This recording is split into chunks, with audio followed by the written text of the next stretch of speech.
हमारी आवाज फतेहबाद को क्रॉस नहीं कर रही है।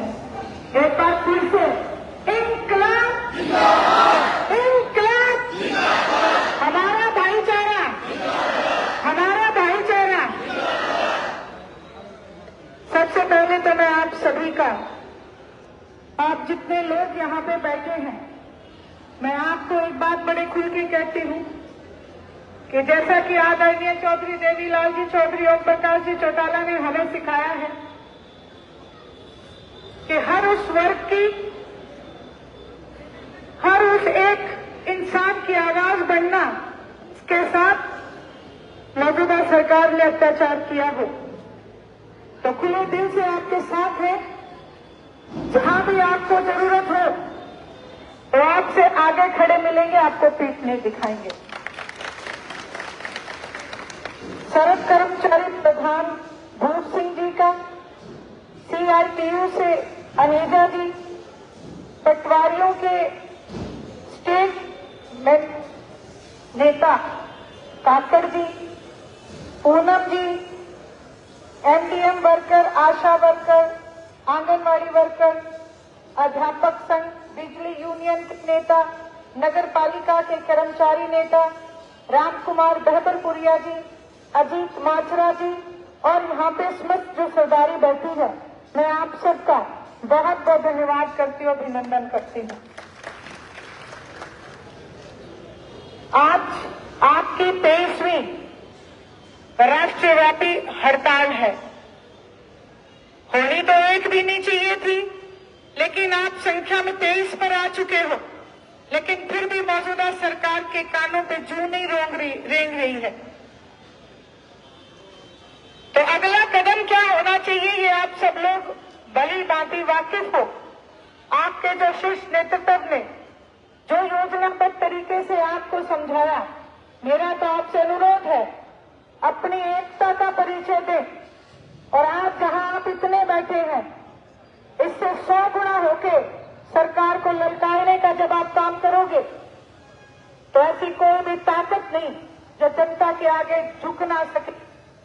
क्योंकि हमेशा एक बात बड़े हम सुनते रहे हैं कि जनता जनार्दन और जनार्दन नाम भगवान का होता है।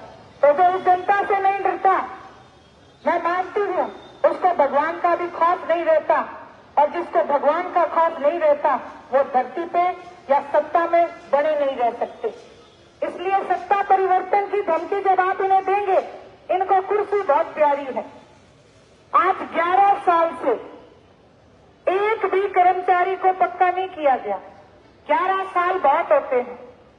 जैसा कि मेरे भाई ने बताया कि कई तो स्वर्ग सिधार गए इस इंतजार में कि कब हमें सरकार हमारे परिवार की गारंटी देगी। अगर किसी की बेवा है तो उसको कम से कम पेंशन का प्रावधान देगी।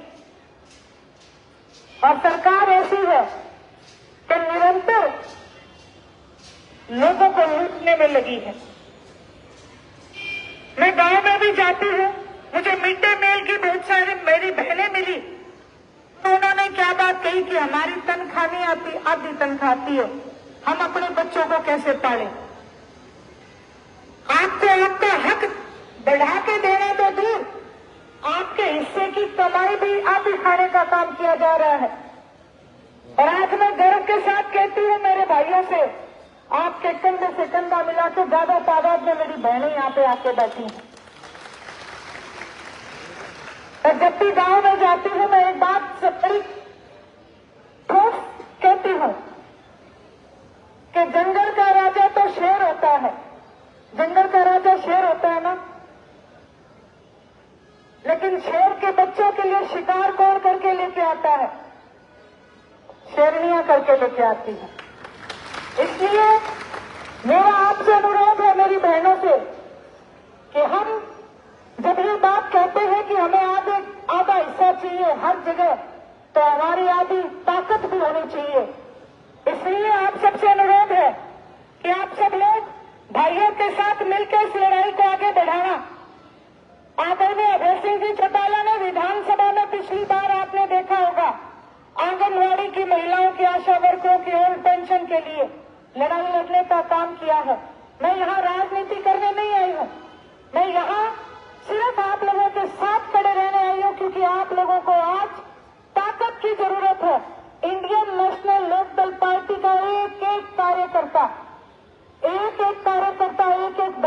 आपके साथ है।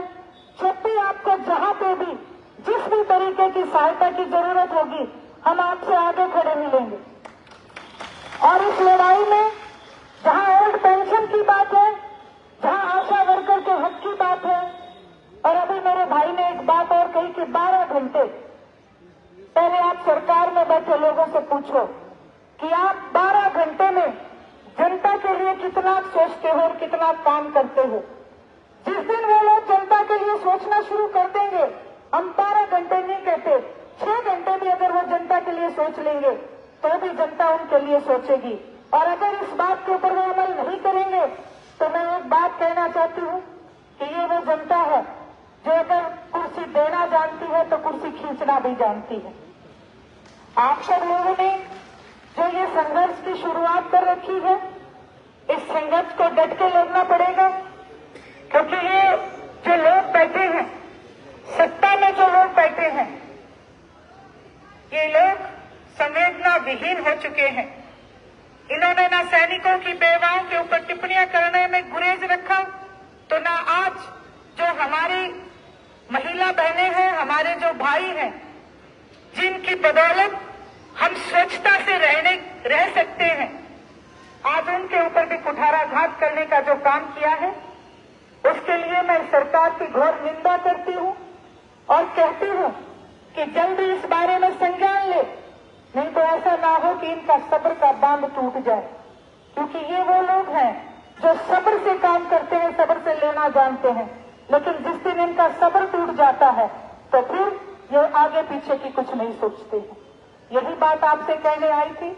आप सबने यहाँ इकट्ठे होकर एक भाईचारे का जो नया आयाम दिया है, उसको आप हमेशा बना के रखें।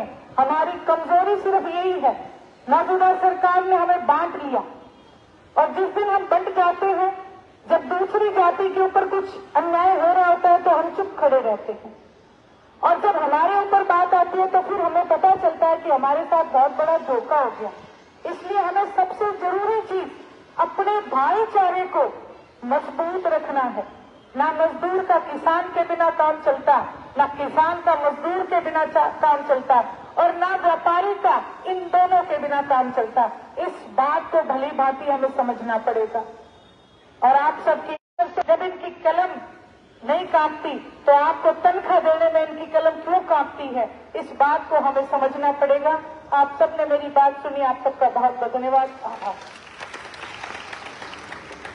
धन्यवाद।